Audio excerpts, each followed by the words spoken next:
E aí, mundo, como vocês estão? Espero que esteja todo mundo bem. No vídeo de hoje eu vou conversar com vocês sobre os livros que eu li durante o mês de novembro.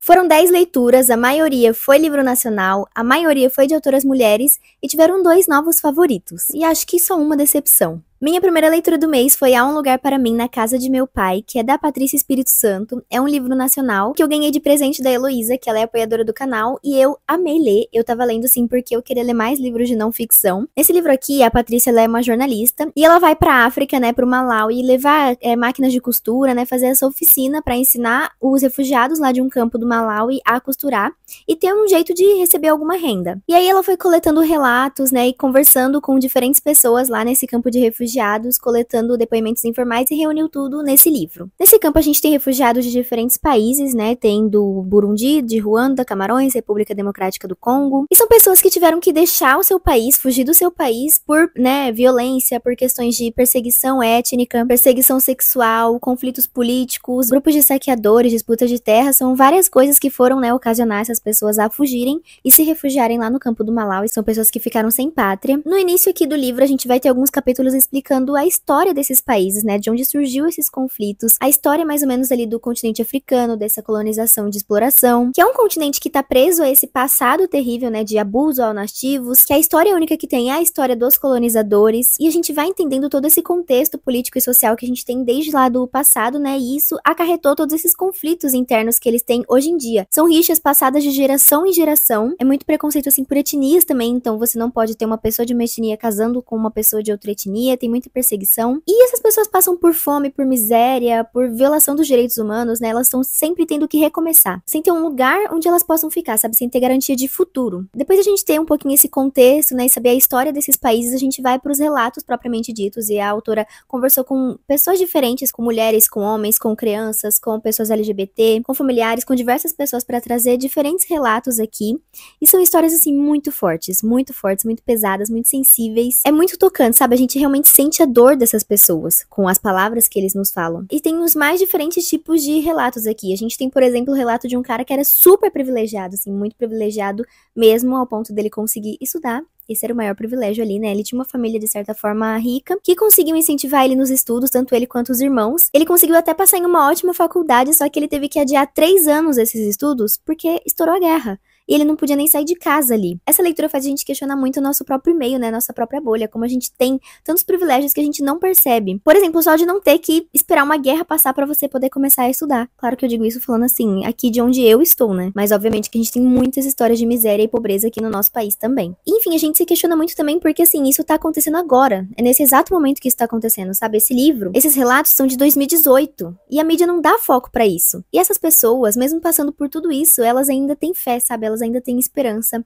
elas ainda acreditam que Deus tem um lugar especial reservado para elas, que é justamente o que dá o título ao livro, né? Há um lugar para mim na casa do meu pai. Acreditam, projetando para depois da morte a vida que mereciam aqui e agora. Gente, são histórias assim extremamente profundas e contadas de um jeito muito bonito também.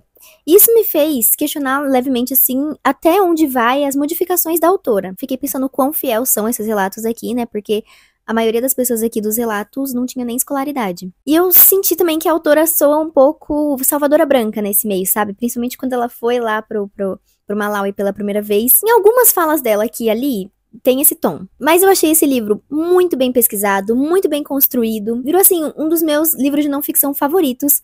Foi uma das melhores coisas que eu já li. Aliás, foi uma das piores coisas que eu já li, na verdade, né? Mas foi algo que eu realmente precisava ler. Depois eu li A Pediatra, de Andrea Del Fuego, outro livro de uma autora nacional, né? Inclusive, uma coisa que eu só percebi depois é que aqui atrás tem um comentário da Fernanda Torres, a querida atriz que fez o filme Ainda Estou Aqui, que vai ser indicada ao Oscar. E aqui tem um comentário dela sobre esse livro, que aparentemente ela gostou bastante.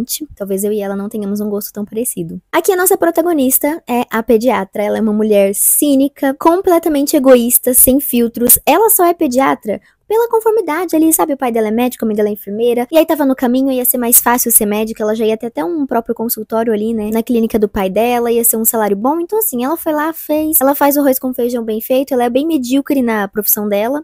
Ela não gosta de ter muito contato com os pacientes, com a mãe. Aliás, ela sente um desprezo pelas mães, principalmente pelas mães que se dedicam tanto aos filhos. Ela prefere manter a maior distância possível, não só das mães e dos filhos, aliás, de qualquer pessoa. Ela não é uma pessoa assim que gosta muito de afetos. Ela é bem fria, se mantém distante, tem preguiça realmente, né, da responsabilidade que o afeto traz. Até porque com o afeto você precisa realmente gostar daquelas pessoas.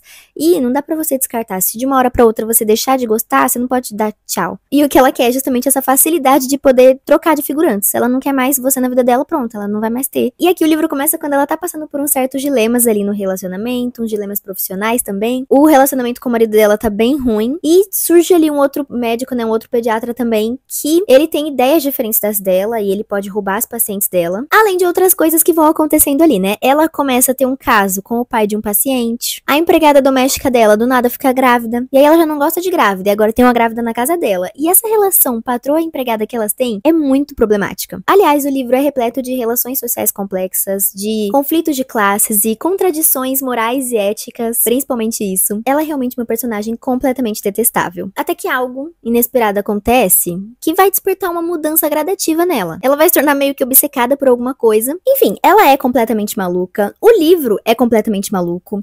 Ele é, de certa forma, um livro visceral também. Essa protagonista tem um humor ácido, assim. Muitas pessoas acham diversas passagens desse livro engraçadas, mas eu não consegui achar esse livro divertido. Eu realmente adoro personagens que são deliberadamente desgostosos, sabe? Não que eles sejam maus e façam maldade com outras pessoas, mas eles pensam em si mesmo como pessoas superiores, eles são egoístas e pensam no próprio bem. Eu gosto de pessoas assim, de personagens assim, com uma moral duvidosa. Mas essa aqui em especial, não gostei muito, não funcionou comigo. É sim um livro bem escrito, mas eu achei chato, eu achei estranho, e estranho não de um jeito bom. Ele tem uma quebra temporal muito sem sentido aqui no meio da história também. Assim, aparentemente se passam 2 anos de um fato, só que não faz sentido ter passado 2 anos. Não tem como eu me aprofundar nisso, porque senão vai ser spoiler, mas não faz sentido essa matemática. A não ser que seja possível alguém ficar grávida de 24 meses e eu não sei. E eu não sei, parece que ele é desprovido de mais desenvolvimento, sabe? Eu achei que fosse ter mais aprofundamento psicológico aqui. Não funcionou muito comigo, não. Mas eu sei de bastante gente que gosta, né? A própria Fernanda Torres mesmo. Depois eu li esse queridíssimo calhamacinho de quase 800 páginas do Stephen King. Mas eu acho que até um tempo que eu não lia nenhum livro dele. E assim, top melhores do King, tá? Nossa, muito bom. Esse livro aqui, ele dá uma misturada ali de ficção científica, né? Ele tem viagem no tempo. O personagem, ele é um professor universitário que vive em 2011. E aí, ele tem um certo amigo, que é dono de uma lanchonete, que vai acabar envolvendo ele nesse projeto de mudança do passado e, consequentemente, mudança do futuro. Esse amigo dele, que é dono da lanchonete, descobriu uma espécie de portal de viagem no tempo, que volta pro ano de 58, lá nos Estados Unidos. Então ele explorou essas possibilidades, ele entendeu como esse, né, portal de viagem do tempo funcionava, e teve a brilhante ideia de mudar o passado da história dos Estados Unidos pra tentar ver se o país ficava melhor, entendeu? Em 63 acontece o assassinato do então presidente Kennedy. A ideia era passar de 58 até 63 lá no passado, e estudando os atos do assassino, viver esses 5 anos no passado para impedir o assassinato do Kennedy, porque assim, supostamente, impedir muitas outras coisas ruins que surgiram nos Estados Unidos depois. E esse nosso querido protagonista vai lá e volta pro ano de 58. E a gente tem todo esse contraste de gerações, sabe? É muito diferente o jeito que o pessoal se porta, o jeito que o pessoal se veste, os trabalhos, tudo é diferente, os dialetos, tudo é diferente. O machismo, né? O racismo também. E aí, no início, o personagem vai vivendo esses desafios, né, de aprender a viver em um mundo, um tempo que não é o dele. E, gente, o King fez uma big pesquisa, tá? Porque, nossa, é uma riqueza de detalhes que ele apresenta aqui, os anos 50, os anos 60. E também, né, pesquisa histórica sobre o assassinato do Kennedy. Porque ele fala todas as teorias da conspiração. Ah, será que foi esse mesmo assassino? E de onde o assassino veio, a história do assassino. Então, além do sci-fi, é uma ficção científica, mas que ele é voltado pra muitas outras coisas, sabe? Tem essa ficção histórica que eu acho que é o principal. Todos esses detalhes dos anos 50 e 60. E também tem romance. Porque, assim, o personagem, ele acaba criando raízes lá no passado. Ele acaba se adequando muito àquela época, e ele vai dar aula em outra escola, ele acaba criando laços com aquelas pessoas, e encontrando uma paixão, um romance, um love. Então o livro vai falar de amor, de confiança, de escolhas, né, porque ele tem que viver com esse big segredo. E a namorada dele começa a desconfiar, porque ele é um cara que, querendo ou não, age de um jeito diferente. É um livro que por muitos momentos é parado, né, porque ele vai dando todo esse contexto pra gente de como era lá, de como foi sendo a vida dele, e de como ele foi se apaixonando. Mas também tem muitos momentos de tensão que a gente fica assim, ai meu Deus, agora vai acontecer. Ai meu Deus, o que vai acontecer agora? Ele vai tentando mudar o passado também de outras formas pra impedir atos violentos que ele sabia que iam acontecer. Tem momentos aqui que tem muita ação, tem momento até que ele vai pra Derry, onde existe um palhaço assassino, mas não tem nenhum spoiler de It nem nada, só tem, assim, umas lembranças. E tem muitas reflexões também, né, porque o que ele faz no passado, como que isso vai modificar o futuro? Tem toda essa questão do efeito borboleta, de como uma mínima mudança pode causar uma grande mudança no futuro. São várias consequências imprevisíveis ali, e o passado é obstinado, o passado não quer ser mudado, ele quer continuar daquele jeito, então também tem a dificuldade, quanto mais marcante é um evento, mais difícil é ele mudar aquilo. Então é muito sobre as reverberações dos nossos atos, né, e como as nossas escolhas moldam a nossa vida. É uma história extremamente marcante, eu fiquei muito presa desde o início. Desde o começo eu já fiquei muito instigada com essa história, eu fiquei muito curiosa durante o livro inteiro. Apesar dele ser grande e ter aquelas partes mais prolixas, assim, mais enroladinhas, ele é muito fantástico, sabe? Ele não cansa também, pelo menos eu não me senti cansada dessa história em nenhum momento. E o King, ele tem essa escrita que é muito única, né? Muito própria dele. Esse jogo que ele faz com as palavras, que aqui é tudo contado também em primeira pessoa, né? Como se o cara tivesse escrito um livro de memórias e a gente estivesse lendo. E juro, eu acho que esse daqui é o livro com o melhor final do Stephen King. O King, ele é uma pessoa que não sabe escrever finais. A maioria dos livros do King que eu li, os finais, eram bem esquisitos, bem ruinzinhos, mas esse daqui é muito emocionante, é muito bonito e faz muito sentido. Realmente esse daqui virou um favorito. Eu não sei se ele é o melhor que eu li do King, porque eu tenho vários favoritos do King, mas esse aqui é um grande favorito desse ano. Antes de continuar, não se esqueça de se inscrever aqui no canal caso você ainda não seja inscrito. Deixar o like também e dar um hype no vídeo, é muito importante pro YouTube recomendar esse vídeo para mais pessoas e a literatura conseguir alcançar mais gente, né? Eu sempre tô aqui trazendo indicações diferentes de livros. Se quiser me acompanhar nas outras redes sociais também, o link para cada uma delas vai estar na descrição. E eu convido vocês a fazer parte do clube de membros do canal, o Clube dos Cósmicos. A gente faz leituras conjuntas, tem sorteios, tem grupo de conversa. Inclusive, esse mês de dezembro, a gente mudou o esquema, né, das leituras coletivas, que ficou de um jeito bem mais legal. Se você quiser saber mais, o link vai estar aqui na descrição, vai estar passando na tela também, né? É só apoiar no Catarse. Tem vários níveis com vários benefícios. E se eu fosse vocês, eu assinava ainda esse ano, porque ano que vem vai ter reajuste no Catarse. E falando em leitura coletiva, né, em novembro a gente lê um livro indígena, de uma autora, né, que é descendente de indígenas e que tem personagens também, que é O que Encontramos nas Chamas, da Maíra, que ela é uma booktuber também. E é uma novela, né, um livro que está no Kindle Unlimited, ele tem menos de 100 páginas, é uma leitura bem rapidinha, em que a gente tem uma personagem que, no início da história, ela é adulta e ela tá ali com a mãe dela no hospital, porque a mãe dela está no leito de morte. E a mãe dela pede pra ela pegar alguns álbuns de fotos, algumas lembranças, assim, recordações, que estão na casa dos tios dela. Tios esses que ela não vê há anos, que é uma casa, assim, que ela não gosta de pensar, não gosta de chegar lá. Ela tem lembranças negativas daquele lugar, né, porque quando ela tinha uns 10 anos, ela teve que passar 2 semanas lá na casa dos tios, porque a mãe dela precisou viajar pra Portugal pra resolver os negócios. E aí ela ficou lá com a tia dela e com o marido da tia dela. E coisas estranhas, coisas perturbadoras aconteceram. Ele é um livro que ele interliga os momentos do presente com as lembranças do passado. Então, por exemplo, ela abre uma porta e aí ela lembra de uma coisa que aconteceu naquele ambiente quando ela estava lá, quando era mais nova. Então, em um capítulo é no presente e no outro já é no passado. E a gente vai entendendo aos poucos o que aconteceu, por que ela se sente tão mal nesse local, né? O que são todas essas lembranças ruins que ela tem. Foi um momento péssimo, um momento que ela se sentiu acuada, que ela se sentiu desprotegida. Eu vou avisar o gatilho desse livro porque ele tá, assim, logo na primeira página, então não é um spoiler, mas é um livro que tem gatilho pra abuso físico e psicológico de criança. E a autora consegue abordar esse tema sensível, mas assim, de um jeito tão sutil, de um jeito tão delicado e tão respeitoso. Essa história tem uma pitada também de realismo mágico, que no início pode até deixar o leitor um pouco confuso, mas é uma forma de escape, né, que a garota encontrou pra fugir do que estava acontecendo com ela, fugir da realidade e conseguir lidar com aquilo. Em poucas páginas a gente vai conhecer melhor essa garota, vai conhecer também o passado desses tios, né, porque eles tinham uma filha. E onde está a prima da protagonista? Ela vai também criar uma amizade com a vizinha. E tem também a questão da representatividade indígena, né? Ela vai pontuando vivências que ela já teve e preconceitos que ela já sofreu, só por ser do jeito que ela é. Essa história, ela não chega a ser explícita, sabe? Ela não trata tudo com todas as palavras. Então, é de certa forma um jeito mais leve, um jeito mais tranquilo. E tem uma escrita jovem também. E como é só uma novela, ela não tem tanto espaço assim pra ser mais aprofundado, né? E aí no final deixa até alguns pontos de incômodo, assim, que não ficaram 100% resolvidos. Mas não deixa de ser um livro muito bom, que eu gostei muito de ler. É realmente muito tocante, sabe? Ele mostra como o trauma consome a gente por dentro. Como ela tentava apagar aquilo da memória dela, ela criou certas fugas pra esquecer daquilo, lembrar daquilo de outro jeito, mas mesmo assim, ela tinha esses sentimentos ruins lá. E também trabalha muito esse sentimento de culpa, né? E a negligência também de outras pessoas. E é uma história sobre conseguir perdoar a si mesmo. Outro que eu li foi A Parábola do Semeador, da Octavia Butler. Esse aqui é um livro que estava na minha meta, né, de 25 livros clássicos para ler antes dos 25 anos.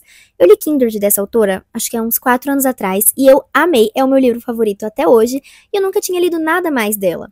Então eu coloquei esse aqui como meta, e eu finalmente li, e assim, não poderia ter sido uma escolha melhor. Essa autora realmente não tem erro, ela é a mais. Ela foi uma das melhores autoras de ficção científica ali do século XX, né? Eu acho que ela escreveu esse livro nos anos 90. E ele se passa em 2024. Olha que bacana. Graças a Deus, a gente tá um pouquinho diferente, né? O mundo ainda não tá igual, tá nessa distopia aqui. Mas tá quase. Não é tão impossível. A autora foi realmente muito precisa aqui nas previsões dela, principalmente sobre questões ambientais, porque aqui ela pegou os problemas que já existiam na época e os agravou, pensando assim, e se esses problemas fossem negligenciados 100%, como ficaria? E deu nisso, e ela não tá mentindo, porque esses problemas realmente estão sendo meio negligenciados, né? A gente tem aqui uma crise ambiental por causa do aquecimento global, né? Então, tem a escassez de água, que se tornou até um item de luxo, né? Não chove mais com a mesma frequência.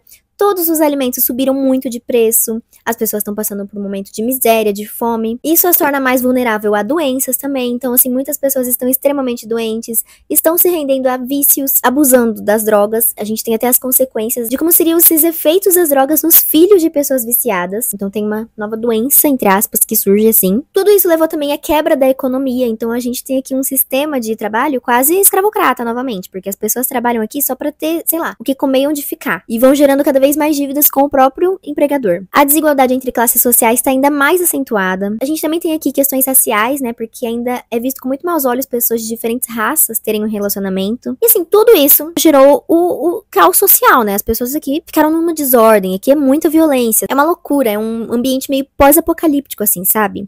E a protagonista, ela vive em um bairro fechado, né? Ela tem essa ideia de segurança, porque as pessoas do bairro dela colocaram grades, cercas, muros em volta de todo o bairro, então eles ficam ali meio que protegidos, e ela sempre acompanhou ali a igreja de perto, né? Os rituais, os dogmas, a Bíblia, mas vendo ali como o mundo tá, ela passa a desacreditar daquilo e acreditar em um outro tipo de Deus, em um Deus diferente, em um Deus da mudança. Ela pensa, qual é a maior certeza que a gente tem? A mudança. Tudo vai mudar. Então o que a gente tem que fazer? Se adaptar. Então nessa nova crença dela, ela pensa nas melhores maneiras dos humanos se adaptarem às mudanças e modificarem, moldarem as mudanças ao seu favor. Mas esse pensamento dela, ele vai tomando forma ao longo do livro, né? No início ela só tá assim meio inconformada com a religião que eles seguem, e aos poucos ela vai escrevendo esse diário e fundamentando esses pensamentos que ela tem e assim criando essa crença. Ele é um livro de amadurecimento, né? Um romance de formação, porque a gente acompanha tanto essa protagonista amadurecendo, eu acho que quando a história termina ela deve ter uns 19 anos, né, quando começa ela tem 15, então ela foi amadurecendo também essa ideia da religião, e foi tentando também conversar com outras pessoas, pra tentar incentivá-las a ter essa crença também, sabe, porque é só com fé e esperança que a gente vai tentar continuar nesse mundo ali. Como isso no que você acredita te move. Esse livro aqui é uma grande jornada, é uma aventura, tem ação e tem personagens se locomovendo, mas ele não tem, assim, grande pontos de virada. Ele é mais essa jornada mesmo, né? Com muitas reflexões sobre diversas coisas. A personagem chega a um ponto que ela já começa até a convencer a gente dessa religião dela, sabe? É muito também sobre o quanto você pode confiar em uma pessoa, porque você tá aqui, gente, em um mundo que é terra sem lei, sabe? Não dá pra você confiar em ninguém, porém você tem que confiar em alguém. É cheio de dilemas, cheio de questionamentos, tem uma escrita fantástica, sabe? É muito bem escrito. Ele te entretém, tem personagens, tem uma história cativante. É fluido. Eu fiquei até com receio, porque ele tem quase 500 páginas. Eu pensei, pronto, vou demorar a ler. Gente, não, ele é muito fluido, você se sente preso na história. É incrível, simplesmente incrível, é muito bom. E eu tô doida pra ler a continuação, porque esse aqui é o número 1, né? É uma duologia. Aí esse aqui é a Parábola do Semeador, e agora eu preciso da Parábola dos Talentos. Mas, apesar de eu ter amado demais esse, ele não tira o posto de Kindred. Kindred continua sendo melhor. Eu li também um do Rafael Montes, esse querido autor de terror nacional, que a maioria dos livros eu nem gosto tanto, mas eu ainda assim leio muito. Eu acho que só falta ler dele O Jantar Secreto. Talvez depois de ler todos, depois de ler O Jantar Secreto, né, que é o último que falta, eu faço até um ranking dos livros do Rafael. Mas enfim, né, em novembro eu li A Mágica Mortal, que é um livro infanto-juvenil dele, né? O primeiro livro que ele escreveu voltado pro público mais jovem, pro público infanto-juvenil. Se passa em uma cidadezinha ali que inaugurou um parque de diversões, que tem um circo também, tem várias apresentações e tem um mágico, mas ele é um mágico muito suspeito. O livro já começa com morte, né? Olha só que legal, uma morte infantil. Parabéns, Rafael Montes. Você realmente não tem receio. Um livro infantil, você já colocando morte infantil. Eu adorei isso, porque eu realmente não esperava, gente. Logo nas primeiras páginas eu pensando, caramba, o menino vai quase morrer. Não, ele morreu. Nem é spoiler, gente, porque ele morreu. E foi babado. Enfim, nessa cidade aparentemente tem um serial killer mágico. Pra cada truque de mágica, uma morte. Todas as pessoas assassinadas aparecem com uma carta de baralho. E são diferentes cartas de baralho, então assim, parece que a pessoa vai matar gente suficiente pra ter todas as cartas. E o baralho tem muitas cartas, não sei quantas são, mas são muitas cartas. E aí um grupo de amigos decide começar a investigar. Eles devem ter, tipo, 11 anos, eu não sei, não lembro agora. Mas aí são 2 meninos e 2 meninas. O amigo deles foi a primeira vítima desse mágico, né? Foi o que morreu lá no parque de diversões na inauguração. Então eles decidem se juntar, formar o Clube do Zero, acho que é esse o nome, e vão investigar esse, né, serial killer. É um livro cheio de aventuras, né? Eles vão inventar várias formas de investigar isso, conversar com pessoas diferentes, descobrir novas pistas e ir atrás de suspeitos. É um livro meio dinâmico, assim. Aliás, só eles investigam, né? Porque a investigação policial que tem nesse livro aqui é basicamente nula. E, novamente, a polícia não faz nada. É legal também porque os personagens, eles têm personalidades diferentes, então cada um é de um jeitinho e cada um ajuda ali do jeito que consegue, sabe? Eles meio que se completam. É uma leitura super rapidinha, super fluida, que deixa a gente curioso ali, apesar de ser extremamente previsível, gente. Eu vi que teve gente que não conseguiu adivinhar, mas eu achei assim, muito na cara quem era, né, o assassino. Achei meio bobo também, sabe? É meio bobo a escrita, as coisas que acontecem, é tudo muito bobo. Tudo bem que é um livro voltado pra 8, 10 anos, mas é bobo, bobo demais até. Não sei, se bem que pessoas de 8 e 10 anos são muito bobas também. Mas assim, ok, né, o primeiro livro do autor é realmente difícil você pesar o quão bobo pode ser um livro infantil, sabe? E ter essas atitudes de criança mesmo, porque às vezes a gente tem crianças que têm atitudes que não condizem com o comportamento de criança. E no livro ali tem um conflito de amizade, ali pro final, que assim, não fez o menor sentido, foi desnecessário. Eu achei que não acrescentou nada pra história. O final também é uma coisa meio apressada. Aliás, o livro todo, de certa forma, é um pouco apressado, porque assim, é um livro curto, mas vão acontecendo várias coisas, sabe? Super rápido. Eu tava ouvindo o audiolivro, né? E aí do nada eu tava em 80%. Eu falei, cara, me vai dar tempo de fazer todo o final só nisso. Cara, ainda vai acontecer tanta coisa só nisso. E sim, gente, as coisas são assim. Mas enfim, é um livro legalzinho, é uma história divertidinha. Ele tem uma introdução do Pedro Bandeira, que é um autor que escrevia, né, livros pro público infanto-juvenil, livros de investigação, livros de mistério, com um grupo de, né, crianças e adolescentes. Inclusive o Rafa Montes era fã do Pedro Bandeira e depois eles viraram amigos. Tem ilustrações também, o que deixa a história mais legal, né? Dá pra gente imaginar melhor as cenas. E no final tem todo um conteúdo, assim, né? Tem entrevista com o autor pra ele contar a relação dele com a mágica. Tem a história da mágica, né? Como que surgiu essa atividade, essas ilusões e como se tornou o que é atualmente. Também tem até algumas dicas de mágica. Apesar dos pesares, apesar das reclamações, ele é assim um livro completinho. Outro infantil que eu li, o resto agora vai ser tudo infantil, tá, gente? Eu li A Princesa e a Costureira. Esse eu participei de uma leitura conjunta de um projeto da faculdade, né? É um livro de contos de fadas que foge do óbvio. A gente tem aqui protagonistas negros, né? Tem um rei e uma rainha e tem a princesinha, que é a protagonista. Quando ela nasceu, a fada madrinha dela ficou meio preocupada dela acabar casando com uma pessoa que não fosse o verdadeiro amor da vida dela. Então ela faz assim, um feitiço, né? Quando o verdadeiro amor da vida dela tocasse nas costas dela, eles iam saber que foram feitos um por outro. E aí ela cresce, ela vai crescendo ali com o príncipe do reino vizinho, com a irmã mais nova dela também. E os pais, eles mantêm esse reino super pacífico, né? Eles são um exemplo de bons reis e rainhas. E eles querem que a filha case com o filho lá do reino vizinho para que eles façam a paz entre os reinos, né? Juntem os reinos e tal. Mas acontece que a princesinha descobre que esse menininho, que é amigo dela, ele não é o verdadeiro amor da vida dela. O verdadeiro amor da vida dela é outra pessoa. E aí vai ter uma grande confusão, porque o rei não aceita.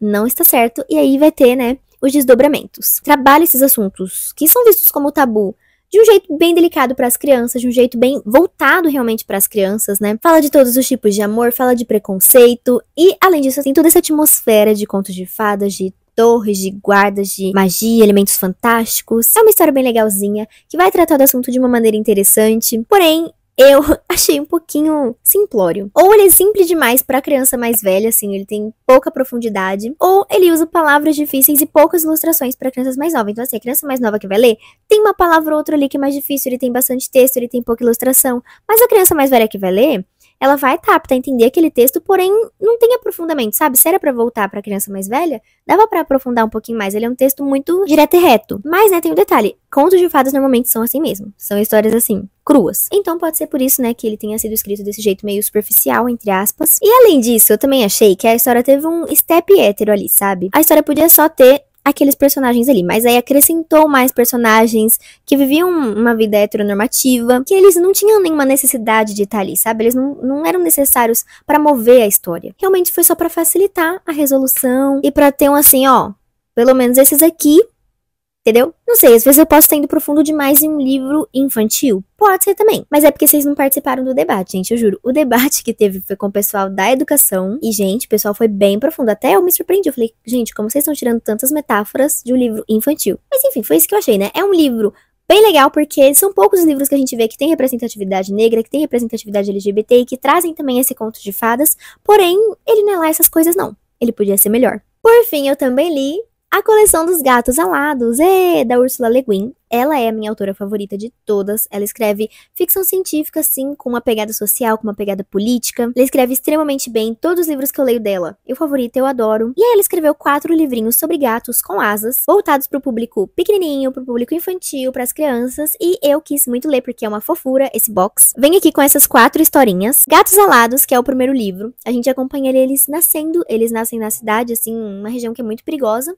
E eles têm asas. A mãe deles não tem asas, e ela não entende por que eles nasceram assim, né? Mas é isso, eles têm asas, eles voam, eles podem até se proteger, porém, eles têm que ficar escondidos, porque o pessoal da cidade pode pegar eles, colocar eles na TV, pode colocar eles num zoológico, pode fazer maldades com eles. Então aqui no primeiro livro ela fala, voa, voa, andorinha. Vão encontrar um lugar melhor, um lugar mais seguro pra vocês morarem. E é isso, os 4 partem. Coitados, eles foram abandonados com uma semana de vida. Mas, né, é isso, a mãe deles não tinha como voar. Então ela continuou ali na cidade, porque foi onde ela sempre viveu, e também porque ela casou com outro gato. E os 4 filhotinhos foram procurar outro lugar melhor pra viver. Então eles vão passar por uma grande aventura, eles vão conhecer animais diferentes, eles vão viver um tempo na floresta, vão ir pro campo, tudo em busca de pessoas que cuidassem deles, mas sem maltratá-los, sem aprisioná-los. O segundo livro se chama O Retorno dos Gatos Alados, que eles vão fazer uma visita pra mãe deles. Eles encontraram um lugar pra viver, encontraram pessoas boas e vão visitar a mãe na cidade só pra falar, oi mãe, tudo bem? Tá tudo bem? Tamo bem. E lá eles acabam descobrindo essa gatinha preta pequenininha aqui, que talvez seja a irmã deles mais nova, olha só. O terceiro livro se chama O Incrível Alexander e os Gatos Alados.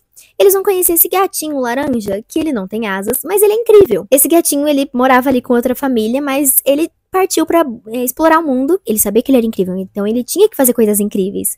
E aí ele acaba conhecendo os gatos alados, eles vão criar uma amizade e ele realmente vai ser incrível. E no último a gente tem Jane sozinha na cidade, que é aquela gatinha preta que, assim, ela não nasceu pra viver no campo, sabe? Ela não nasceu pra ter essa vida calma que todos os dias parecem o mesmo. Ela precisa da agitação da cidade. E é isso que ela faz nesse último livrinho aqui. Ela vai acabar entrando em uma confusão, porque ela foi voltar na cidade, foi confiar em pessoas que ela não deveria confiar. Cada um desses livrinhos tem a sua própria aventura, tem também o seu próprio ensinamento, né? Em cada um a gente tem uma certa lição de moral. Eles falam de lealdade, de coragem, de respeito. É também um livro que é uma denúncia, assim, aos maus tratos animais. E é muito fofo. É bem aconchegante. Tem todo esse ar fantástico na história. Olha, as ilustrações são uma gracinha também. Tem ilustrações em todas as páginas, basicamente, né? E são histórias curtíssimas, de mais ou menos 50 páginas. Então é uma leitura muito fácil, muito tranquila, que você pode ler aí pra sua criança, ou sua criança pode ler sozinha também, ou você pode ler sozinho também, que no caso foi o que eu fiz. E assim, é simples, mas é uma gracinha. E é isso, essas foram as minhas leituras do mês de novembro. Comentem aqui se vocês já leram algum desses livros, né, e o que vocês acham deles,